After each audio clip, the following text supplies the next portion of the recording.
అందరికి నమస్కారం. Hi boys. ఇదేంటి వాసుని స్లోగన్ ఇది?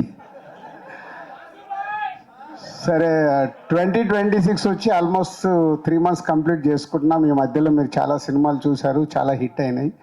మీకు నచ్చిన సినిమాలు ఏంటో చెప్పండి. జనవరి నుంచి రిలీజ్ అయిన సినిమాలు: యుగంధర్, దురంధర్, నారి నారి నడుమ మురారి, మనశంకర్ వరప్రసాద్,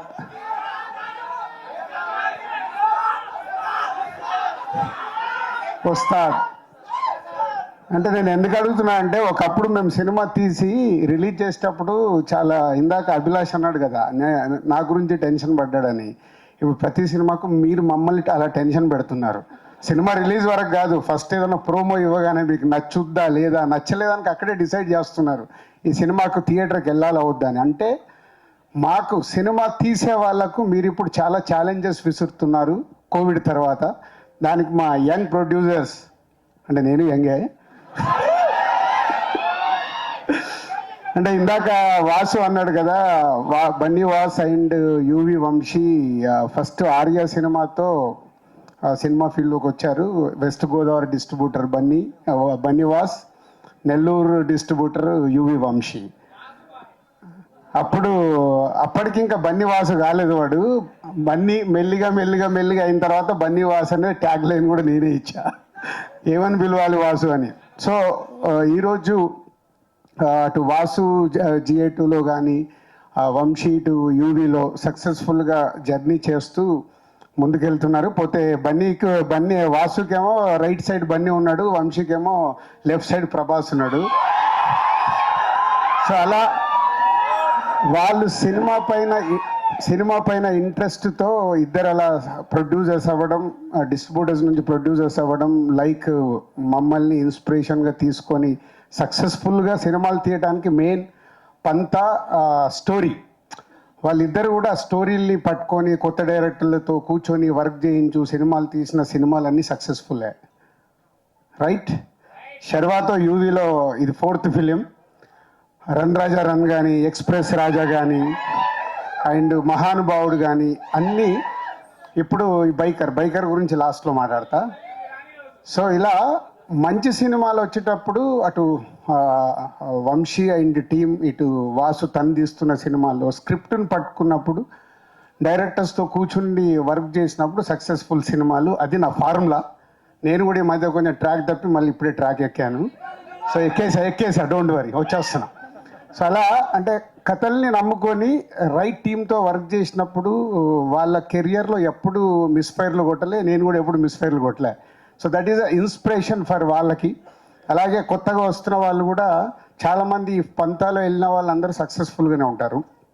సో ఈ పాయింట్ ఎందుకు చెప్తున్నానంటే, మిర్చి సినిమా తీసినప్పుడు వంశీ ఫస్ట్ ఫిలిం నాకు కథ వినిపించాడు.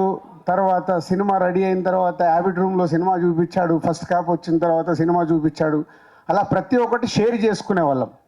నేను అలాగే అంతకుముందు నేను ఆర్య ఆట అన్న తర్వాత అరవింద్ గారికి వీళ్ళందరికీ మేము కథలు వినిపించడము, ఒపీనియన్ తీసుకోవడము, షేరింగ్ ఉండేది. సరే, ఎవరి లైఫ్లో వాళ్ళని బిజీ అయిపోయాక నాకు తెలిసి ఎక్స్ప్రెస్ రాజా లాస్ట్ అనుకుంటా నేను చూసింది. దాని తర్వాత వంశీ నాకు ఏ సినిమా చూపించాలి, after long time biker cinema అన్న నువ్వు చూడు అని చూపించాడు. నేను ఎందుకు చెప్తున్నా అంటే, ఎప్పుడైతే ఇందాక అభిలాష్ చెప్పినప్పుడు నా వంశీ సినిమానో వాసు సినిమానో నేను ఈజీగా గెట్ చేయగలుగుతాను. నేను మీలాగా అక్కడ కుర్చీలో కూర్చొని చూస్తాను, నాకేం ఎమోషన్ ఉండదు. సో నా సినిమా ఎప్పుడన్నా వాళ్ళు చూడాలనుకున్నప్పుడు వంశీ కానీ వాసు కొంచెం మేనేజ్ చేస్తాడు, కానీ వంశీ నాలాగే ముఖం మీదే చెప్పేస్తాడు, అన్న బాగుంది బాగాలేదు అని, మోమాటం ఉండదు. సో ఈ బైకర్ చూసినప్పుడు ఆఫ్టర్ లాంగ్ టైం ఒక యావిడ్ రూమ్లో నేను సినిమా చూసినప్పుడు అభిలాష్, ఫస్ట్ క్రెడిట్ అభిలాష్కి. ఎందుకంటే ఒక డైరెక్టర్గా తను అనుకున్నది అచీవ్ చేయగలిగాడు. దానికి ఆ ఎమోషన్స్ కానీ, ఆ బైక్స్ పైన తీసిన ఇందాక సౌండ్ అన్నాడు కదా, ఇప్పుడు అడిగాను, నువ్వు యావిడ్ రూమ్లో చూపించేసావు, అలా కాదు నేను ఫుల్ స్క్రీన్లో సినిమా చూడాలి, ఆ సౌండ్ ఏంటి, నీ విజువల్స్ అక్కడ చూసిన దానికి థియేటర్కి డబుల్ అవుతుంది. మామూలుగా మన టీవీలో చూసినప్పుడే ఉండే ఎక్స్పీరియన్స్ బిగ్ స్క్రీన్ మీద చూసినప్పుడు సౌండ్ కానీ విజువల్స్ కానీ చాలా మారుతాయి. దానికోసం నేను వెయిటింగ్. సో యావిడ్లో చూసినప్పుడు ఐ లైక్ ద ఫిలిం. నాకు ఇందాక అభిలాష్కి వంశీకి రెండే నాకు అనిపించినవి ఫ్రెష్గా చూసాను, నాకు స్టోరీ ఏం తెలియదు. 2 కరెక్షన్స్ అనిపించినవి చెప్పాను, వాళ్ళు ఇమీడియట్గా చేసుకొని నాకు వంశీ ఫోన్ చేశాడు, అన్న మీకు అనిపించే చేశానని. So this film is going to super hit. అట్లా లేదమ్మా, మీరు అదేం లేదు, మార్నింగ్ షో చూసి మళ్ళీ మీరే అంటారు, ఇప్పుడు నన్ను కూడా తిట్టుకుంటారు రేపు మీకు నచ్చలేదు అనుకో. అది నాకు క్లారిటీ ఉంది. ఈ సినిమా సూపర్ హిట్. మీరు థియేటర్కి వచ్చి ఎంజాయ్ చేస్తారు. ఎందుకంటే ఇందాక అభిలాష్ చెప్పినట్టు father and son emotion super. అలాగే వాళ్ళిద్దరి మధ్యలో ఉండే కాన్ఫ్లిక్ట్, ఫాదర్ అండ్ సన్ మధ్యలో ఉండే కాన్ఫ్లిక్ట్ సూపర్. విజువల్స్, బైక్తో రేట్ చేసిన ఎపిసోడ్స్ సూపర్. అండ్ ఇలా ప్రతి ఒక్కటి almost 2.5 hours film. And release అయిన సాంగ్స్ కూడా చూశారు. మ్యూజికల్గా Ghibran is given is very good. Yuvaraj visuals, ఇలా ప్రతి ఒక్కరు పార్టిసిపేషన్ చేశారు ఈ సినిమాకి, ఆల్ టెక్నీషియన్స్. అది ఎప్పుడు సాధ్యమవుద్దంటే అప్కమింగ్ తనకు సెకండ్ ఫిలిం డైరెక్టర్ కాబట్టి అది రాసుకొని అనుకున్నది తీసుకునే వరకు యువి వంశీని కూడా బాగా కష్టపెట్టాడు. అలాగే వాళ్ళ యాక్టర్స్ని కూడా కష్టపెట్టారు. స్పెషల్గా ఇందాక రాజశేఖర్ గారి గురించి కూడా మాట్లాడతాను నేను. చెప్పారు ఇందాక అభిలాష్ 8:30కి వచ్చేవారని.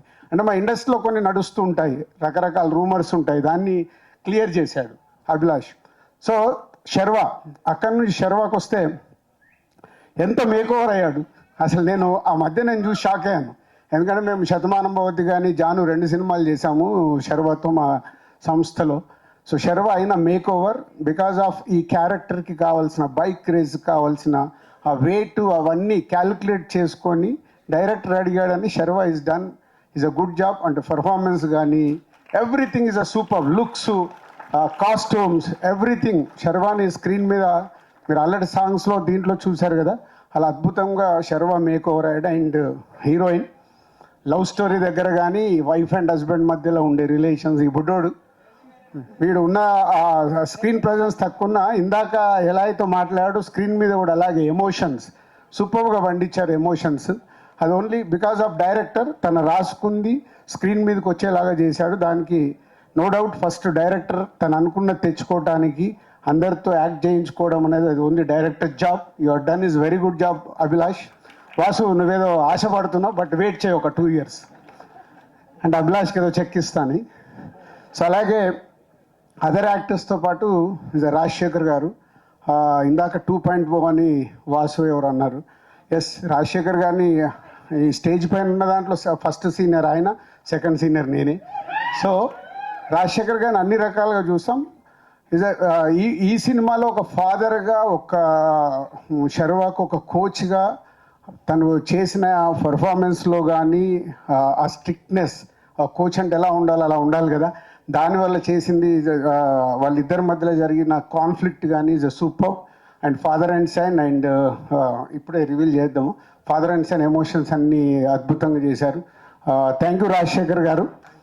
ఎందుకంటే ఇప్పుడు మీరు ఓపెన్ అయినప్పుడు మేము రేపు కథల్లో మీ దగ్గరికి ఈజీగా అప్రోచ్ అవ్వగలుగుతాం. ఓకే, రాజశేఖర్ గారిని క్యారెక్టర్లో అడగొచ్చు అని. సో మీరు ఇలా ఇండస్ట్రీకి మళ్ళీ 2.0గా రావడం చాలా happy sir. Thank you, welcome.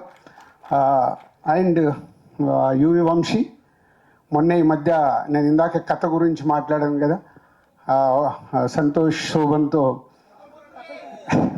నాకంటే ముందు మీరే చెప్పేస్తారు కదా. సో ఒక మళ్ళీ చిన్న సినిమా తీసి ఎలా అయితే రీచ్ అయ్యాడో, ఈ సినిమాతో మళ్ళీ is giving a very good film for audience, for industry.